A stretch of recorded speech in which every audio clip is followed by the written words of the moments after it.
নমস্কার, গল্প সমগ্র চ্যানেলে আজকে আপনাদের কাছে নিবেদন সুধীন্দ্র সরকারের লেখা আজও বিনুনি। শুরু হচ্ছে আজকের গল্প সুধীন্দ্র সরকারের আজও বিনুনি।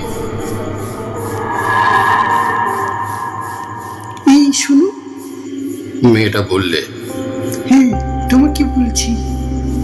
বলতে বলতে কাস্তের মতো বাঁকা সরু চুলের বিনুনিটা দুলিয়ে আমার সামনে এসে কোমরে দু হাত রেখে দাঁড়ালো। মেয়েটার সাহস তো কম নয়, 7-8 বছর হবে, বয়স হবে হয়তো।